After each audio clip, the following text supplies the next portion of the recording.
Welcome to Kayotic. Thank you so much, Carlie, for being here today. Welcome. Thank you so much for having me. I'm so excited. Okay, so Carlie. Yes. If the bar bathroom walls could talk. Oh, no. What would they say about you during the prime 2017 era pre-motherhood? Oh, my. She's far drunker than she appears. Champion Blackout, dude. Like, I feel like you didn't know that it was there until the next day when I was like, I don't remember any of that, actually. Like waking up drunk? Yeah, or just like the shit that I would do out at the bars. Like, there was the one time when the bouncer at one of the bars we used to go to all the time went outside because there was a fight. And so he was like trying to break it up. And I was like, well, somebody has to take IDs. And I like stood there and took people's identification as if I worked at the Okay, hold on. As if I worked at the bar. And then the DJ came down and was like, stop fucking doing that. I thought you were about to tell me you were telling the bouncer how to do his job, but you just started doing his job. No, he vacated his position. So I took over. And then the next day I like remembered it and was like, oh my God, that's so embarrassing. Like, how am I supposed to ever go back? One of the people that came up and gave me their ID was my ex-boyfriend's girl or sister. And she was like, Carlie, you work here? And I go, no, I don't. Didn't you have a fake ID at one point? I did. Yeah, my big from my sorority. And I looked very similar in that we were both blonde and had high cheekbones. And so that was where the similarities began and ended, actually. And yeah, she just like went to the DMV and said she lost hers and they gave her a new one and she gave me her old one. And then even when it got confiscated one time, she just went to the DMV again and I just paid for her to get another one. That's hilarious, honestly. Who confiscated it? Well, I got Brave because I would use it here all the time, but back in my college town, I never used it. And I got Brave and my friends talked me into after a football game trying to use it at this bar that was like right before frat row. And he literally just looked at me and was like, you're not Sammy. I have math with Sammy. Oops. And I was like, please no, like I'm using it with her consent. And he was like, fuck off. Yeah, so that was shitty. But she got me another one after that. I explained it to her and she was like, oh yeah, he means well. She went to the DMV again. Do you ever think it's interesting how we almost had no fear back in 2017 and there were all these like shootings happening downtown and things were getting really ghetto and we were still just like walking around in mini skirts? Yeah, actually, I mean, I think about it a lot being postpartum because you get so much anxiety when you're even just going to like the smallest little hangout with like your closest friends, like your birthday night even. You get so much anxiety. And I'm like, why are you used to do this all the time? But you just get really anxious. But I do think about that because there was times when we would walk in to that same bar that we used to go to all the time and you would just feel the vibe. Like there was one time we walked in and we were like, we gotta go. Like the vibes were just off and we left. And then I think maybe 30 minutes later, like some crazy stuff popped off like that night. And we knew when we walked in, we could feel the energy. So yeah, I'm like, I can't believe that we still were just like, yeah, we'll be back next weekend. This isn't the weekend, but we'll come back next weekend. I know. Do you remember when Shauna threw your phone in the garbage? Yeah, I do. I do remember that. And I remember it being so ridiculous. Like I remember going and it was shoulder to shoulder in there. It was so busy. And I remember like just going in and out of the bathroom. Like it was right here. Where is it? And then just looking in the trash next to the toilet and being like, wow, okay. Cool. Like who did? Yeah. Well, we know. I remember when you came out and you were like, some girl threw my phone in the trash and like the boys were getting really worked up. And then you were worked up because everyone was drinking. And then I think somebody was pointing and then you pointed out Shauna and then they were like, oh no, like we're not starting. Because at that time, like Shauna didn't know that I was with you. You're good friends with Shauna. Yeah. I don't know Shauna at all. She doesn't know that I'm friends with you. I don't know that she's friends with you, really. And then I remember that moment because people were like, you don't you don't want to go there. Like, you don't want to do that. And I was like, I'm not to be made a fool of. I know. I will not. I was like, I might look like a little wimp, but I can't go down like that. Like, I can't just let it slide. I know. And then I remember going up to Shauna and I was like, dude, you need to apologize. Like, that was so rude. And what did Shauna say? Shauna was probably like, go fuck yourself. She was like, what? Why? And I was like, she's my friend. Like, I don't know that she ever, I mean, she certainly didn't apologize that night, nor did I expect her to. I think we left because there was a tussle of sorts. I mean, again, it was shoulder to shoulder in that bar once more. So like, it was just so busy and everybody had such high emotions that I think we left. I don't know if she ever did apologize. I don't know that I ever expected her to. I was like, please just don't try to beat me up and we're cool. Like, I'll let it go if you let it go. And then we were just always cool after that. It was weird. something that's been heavily on my mind lately, or I should say recently, is the San Diego Ubers. Oh my God. I was just thinking about that trip the other day too. So wild. Craziest Uber we had. I don't know. It's just thinking about it makes me laugh. It's torn between obviously the one that you and I shared, just the two of us from the shopping center back to the hotel, which was just Fast and Furious Tokyo Drift. It was the most insane thing. But also the other one that we all got as like a group, it was a minivan and he had the essential oil diffuser literally like packing taped to his center console and it was just blowing lavender. I think it was in Caitlin's face. It was so funny. She was like just fighting for her life with the essential oil diffuser just blowing in her face. Were you in the front seat for that one? No, I was right next to Caitlin. Like, she was directly behind the center console and then he had the vents going because it's warm.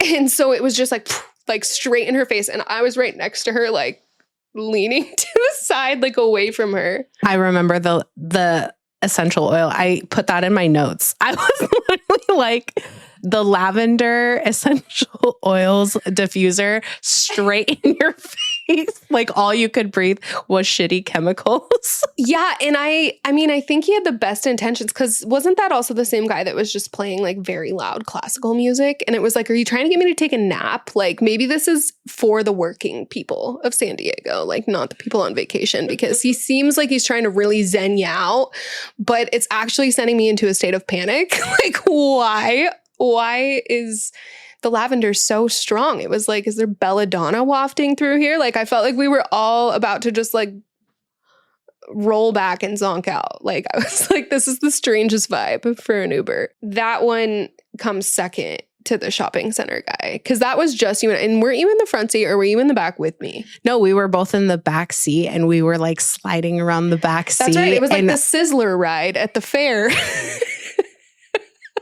Yes. Or the egg scrambler, the scrambler or whatever that's called, where like the heavier person has to sit on one side because you're just like smashed into the other one. Yeah, exactly. That was exactly the Uber. And I remember you texting me and being like, I have children. Because at the time I wasn't a mom and we're like, oh my God, like fighting for our life. Like, I'm texting you like, this is insane. This is insane behavior. And all you respond was, I have children. I feel like I need to go find those texts. That would be hilarious to reread those. But yeah, that one was crazy. I was like, how is he not getting pulled over? Like, I thought we were in a serious, like, dangerous situation. And turns out that was just like how he drove in California. Well, remember when we pulled up to the hotel and I swear to God, if he could have had a button to just auto eject us out of that fucking car, he would have done it because he immediately pulls up. We don't even have our hands on the handle. And he goes, 5 stars. Thank you. Bye. What? 5 stars for what? I just almost lost my life in the city center of San Diego. I remember the 5 stars. 5 stars. Thank you. Bye. Like, hyperbolic. I'm like, are you okay? Like, or like, you know, hyper speech. I'm like, what is okay? Bye, dude. The other one, I feel like that has left a stain in my life, is when we were going out, like to the club or whatever. And he was like, you guys want to listen to Dua Lipa? And we were like, yeah. Yes. We love Dua Lipa. Oh my God. And then he what played is the name of that song? Levitating. 4 times? Did he play it back to back? 5. And the amount of time it took us to get to our destination, that song was on a loop. That song, if I go to hell, purgatory. It was 25 minutes. And I remember the first time he played it, we were all like, oh yeah, we like this is so great, like dancing. And then it was like, oh, you like that? You want more of that? And it was like, I just knew would be good. The second time I was in the front seat for that one. And I was like, I casually look back at you and you're looking at me and we're like, okay. The third time we're like, no way. By the 4th time, I was like holding in laughs. 4th time, we're all in the group chat. We're like, what the fuck is going on? What, like, in what world do we need to hear it again? Because at first I thought it was just on the radio. And then it played a second time. I'm like, oh no, it's his phone. But like, maybe he's not realizing that it's on repeat or something. And then it was like intentional. Like you could see him like reaching for his phone and like, I'm like, well, back to the beginning. I know by the 5th time, everyone was just straight-faced, sitting in the car. Silent. If that music hadn't been on, you could have cut the silence with a knife. Like, we had to disassociate. It felt like what they do, like counterterrorism tactics. I'm like, you just play this song at full blast over and over and over again. Like, I literally tell Seth about that story every time I hear it come on the radio casually. I'm like, okay, listen. I need to tell you a trauma I have. It makes you wonder though, like, what's going on with the Ubers in San Diego? Like, are y'all good? Like, they're so hungry for ratings, I feel like, but then they overdo it. We almost died in the one.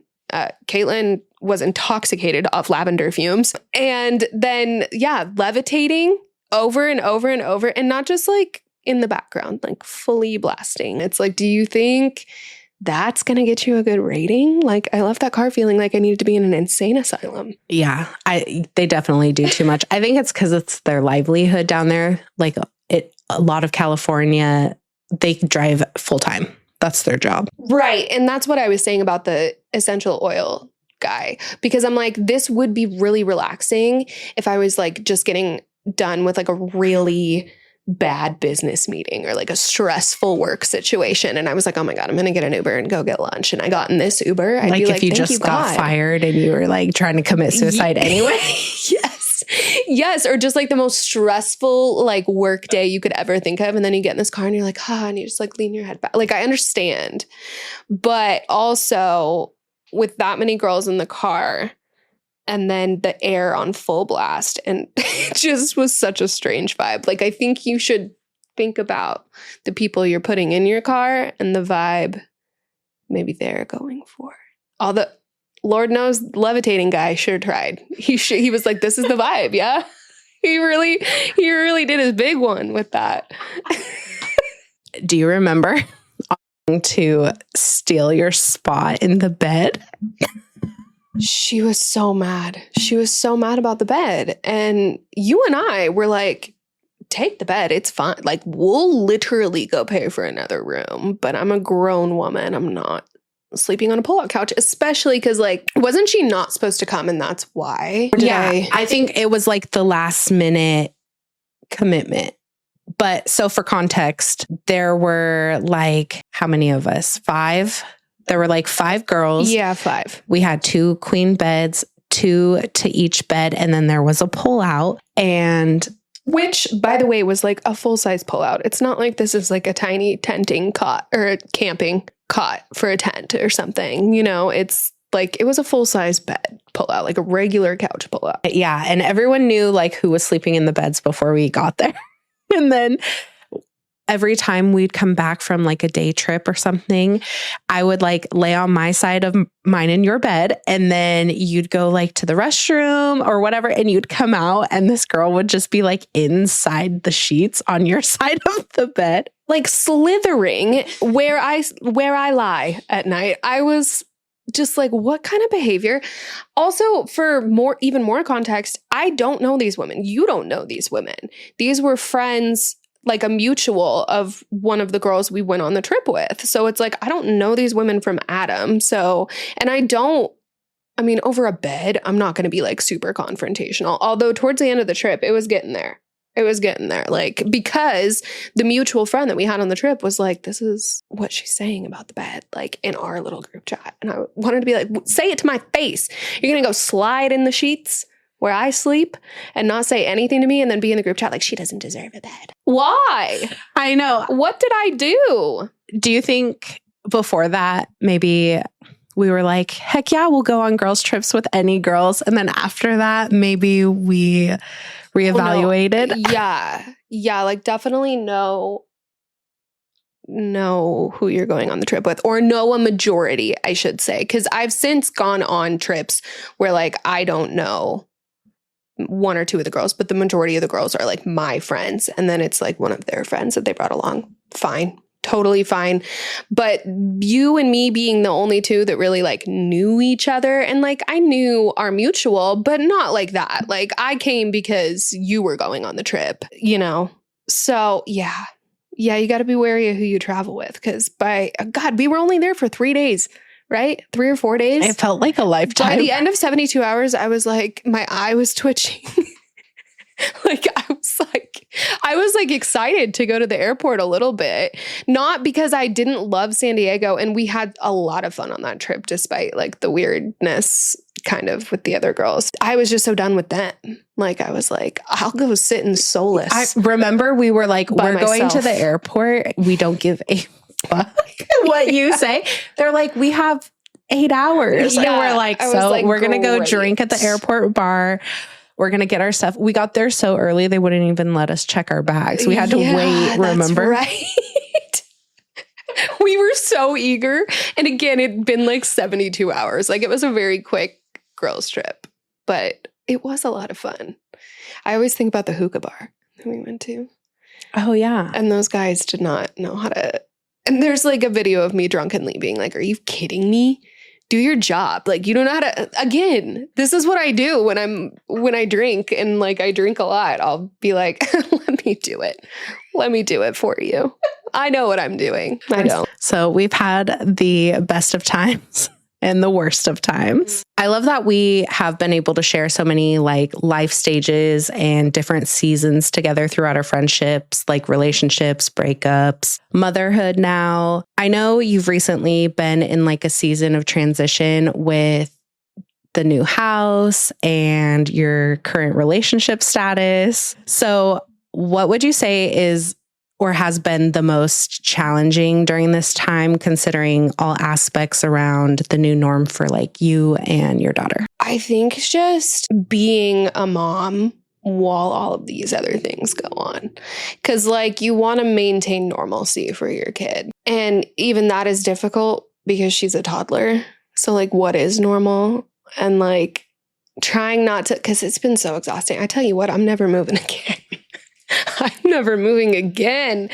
You accumulate a lot of stuff. I haven't moved for 5 years, and you accumulate a lot of stuff. And so just the sheer exhaustion of it all, both mentally, physically, like emotionally, because then also it hasn't been that long since her dad and I split. So just trying to juggle all of that and trying to remain like, everything's fine.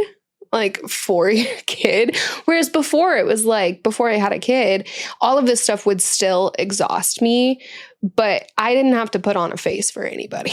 I could just be fucking tired. I could just be fucking grumpy. I could just have a short temper with myself in my own home.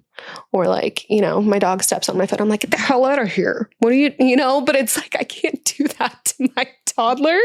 So it's like she steps on my foot or she has an accident because we're also potty training. I'm just like, let's change everything at once. I will pray for you. Sidebar on that. We tried to potty train last weekend and 0 potty went in the toilet. Yeah. And it got to a point where it was just like, I guess you're just going to piss your pants, man. I don't know what to tell you. Like, I'm really trying here to get, ultimately it was chocolate.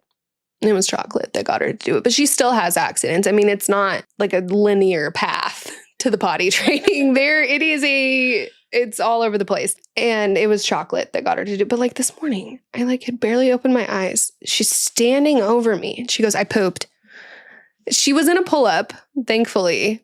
But like, I'm like, oh, okay. Cause that's another thing. We got a big girl bed and not a crib. So now she gets up and does things before I'm awake. Cause before it would be like she was across the hall in her crib and she'd be like, Mom, I'm awake. And now it's like I wake up to her standing over me like some ominous angel of death or something. Like she's like, I pooped.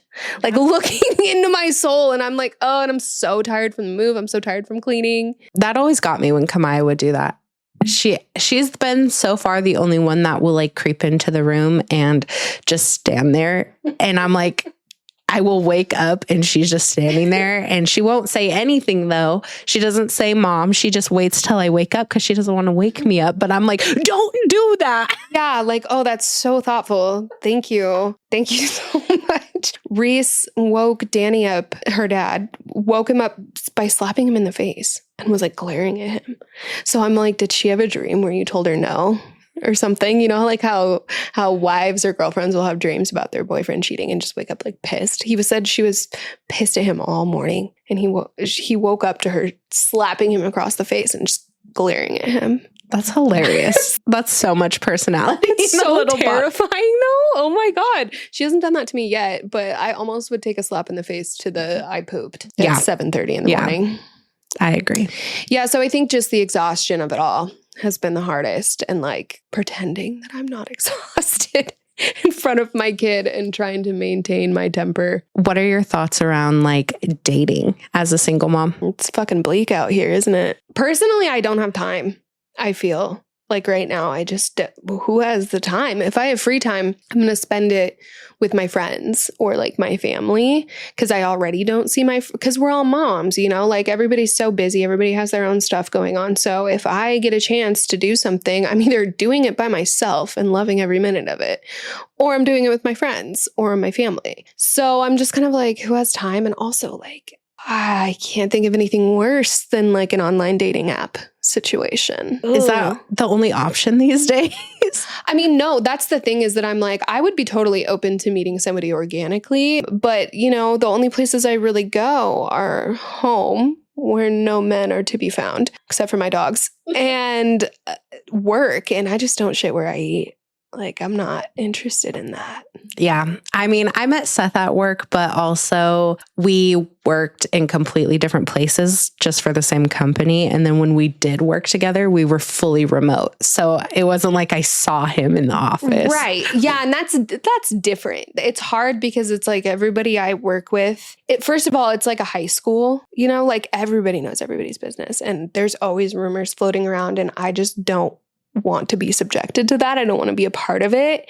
And then also you see the flip side of things where like people there are married. I mean, like officers working at the jail, that some of the correctional officers have worked there for 20 plus years and they're married and whatever. But when there's a fallout or a breakup, I mean, it's all anybody talks about, and you get like all the details, and then it's like people pitted against. It's just, no, I'm not doing that. I'm not doing that. I don't blame you. What do you think are some like non-negotiable boundaries when it comes to like dating with regard to like your ex? What, like him dating somebody, you mean? Yeah, like, or you dating and his involvement in your new relationship or vice versa? Well, so I'm pretty lucky because Daniel and I have a really good relationship, like co-parenting and stuff. I guess I don't really know because it seems like so far off. Like I'm like, dating who? Me? No, that's not happening.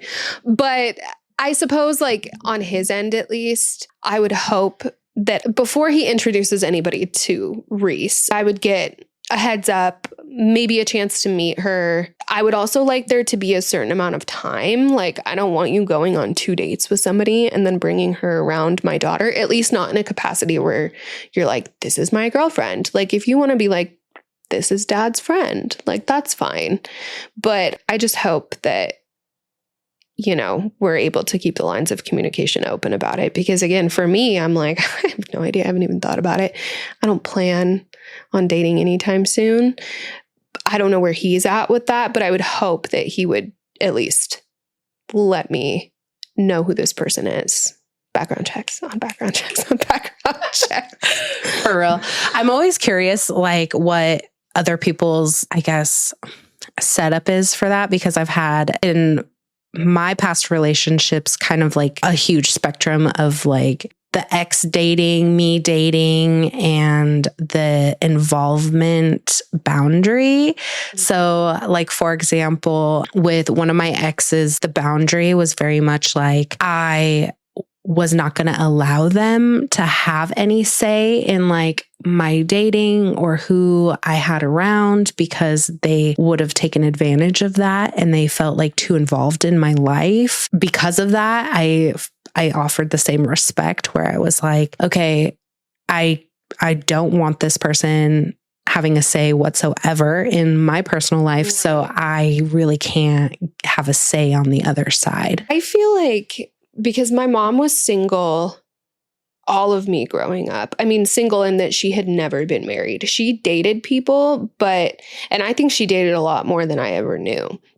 But I can only count on one hand, even less than that, how many of her boyfriends over the years that I met personally and came around personally and played like any part in my life. Like, she kept them away from me. And I feel like I had a very healthy childhood for it, because again, like, she went on dates with people that I never met. And I think that's the way it ought to be to a certain extent. And so I guess I feel like protecting Reese in that same way, both for me and for Danny's part. That's like because my mom didn't get married till she was 40, maybe 41. But like, it took her that long to even get married, which I respect a lot. And that's just kind of what I'm looking for. I don't really know. Like I said, there's not been like any conversation between he and I about it, but I just know that I preferred it that way, and I hope that he keeps it that way. I do want to say, I think that's an important kind of idea, because I've also experienced with one of my exes kind of being a bit of a serial dater for a period of time. He got into a relationship with somebody who had children, and my kid developed a relationship with, the new girl's kids, and felt like, oh, this is my new sibling. My ex was like encouraging of that kind of idea and relationship of like, oh, I have a sibling and we're siblings and this person's going to be my mom. And then they would break up. And then it was really heartbreaking, because he'd start dating somebody else and then they would get back together. And then we kind of went through that cycle, and then it was like, oh, my sibling's back. And then I felt like I didn't know how to protect my kid from that. Right. And I also at the same time felt like I didn't have a say because we weren't on the same page. Yeah, I feel like that is a really good point too, that I hadn't even thought about. Because I think about just in my line of work and where I work, I think about just the kinds of like evil people that live out there. And I think that very much is like, I want to protect her from that. But also, yeah, the emotions that children feel during these situations, they feel everything so deeply and so like purely, because you don't know what you don't know.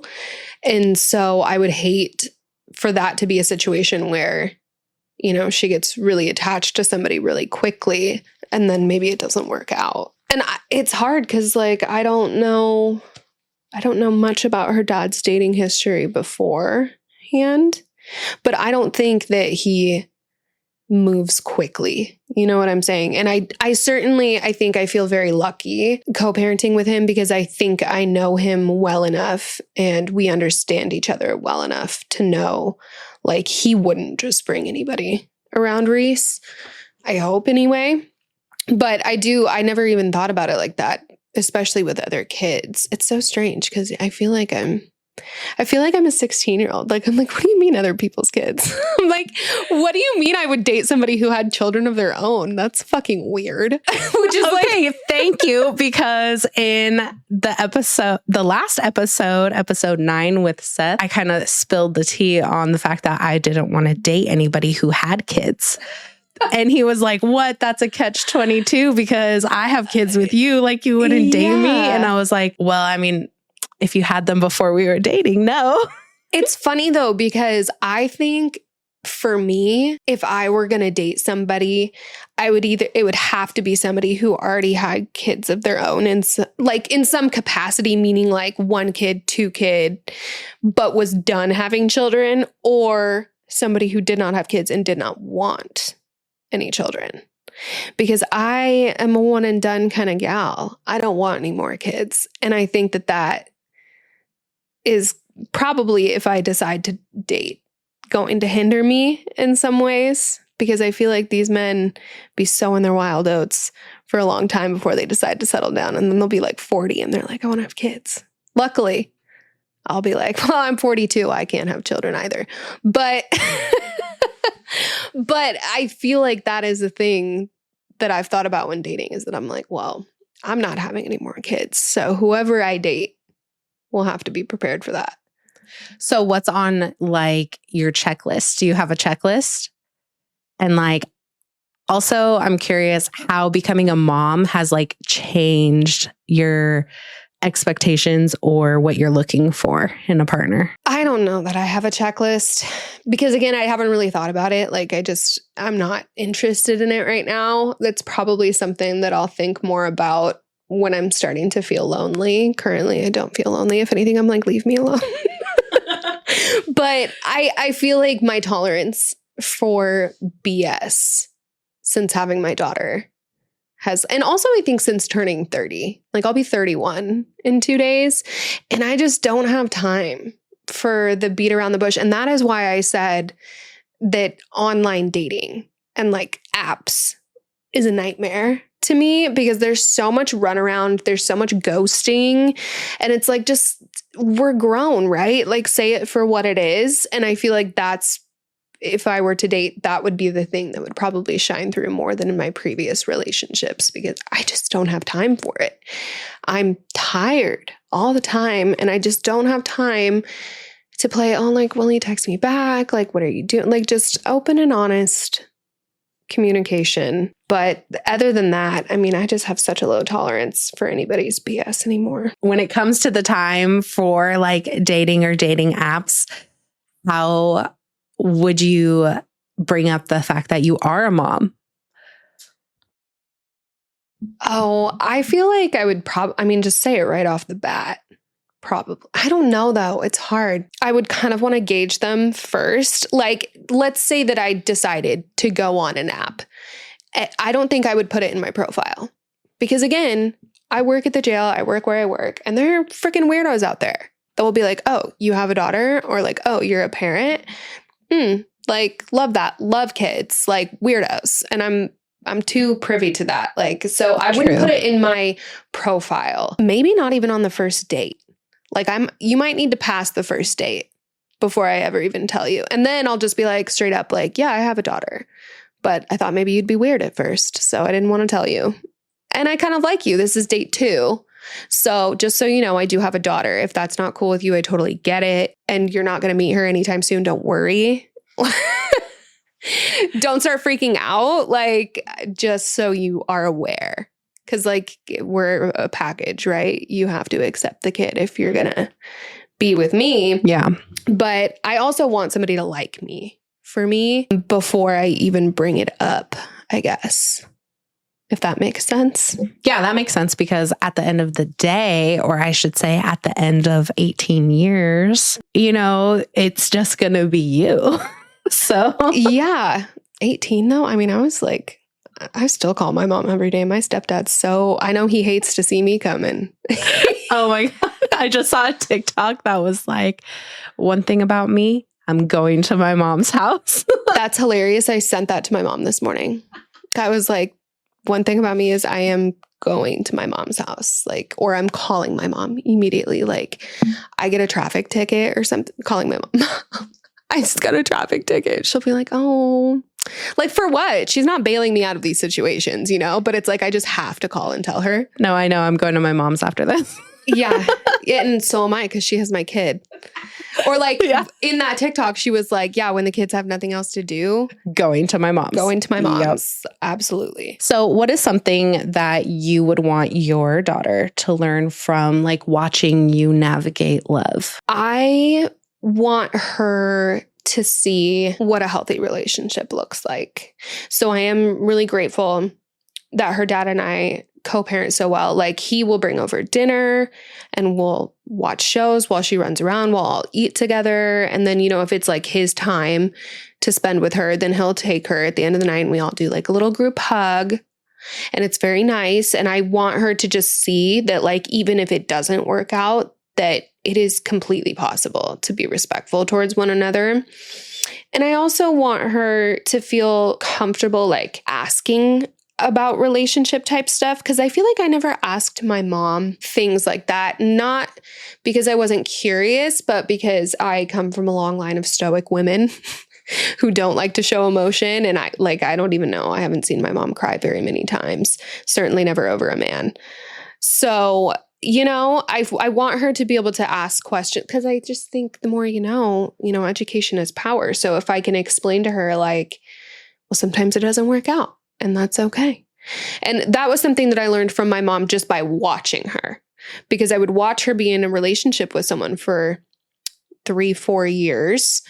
And then that would, dissolve. That would end up not working out. And I would see my mom be sad, but I would also just watch her pick up the pieces and keep moving. So I think I learned a lot just by watching that. So if I can also show my daughter that while making her feel like we can talk about it. Like, we can talk about anything. We can, whatever's on your mind, if it's relationships, sex, whatever it is.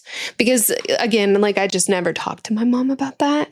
So I think I just want her to know, like, her own self-worth and how to keep moving when things end, if they end. I like to be realistic. They will end. They will end. At least the first few. That was just the part. Or they should. They should. That was just the part I wasn't saying yet. I didn't want to be a cynic, but it will end. Yeah. What goes up must come down. Yeah. My girl. Yeah. At least a couple times. Yeah.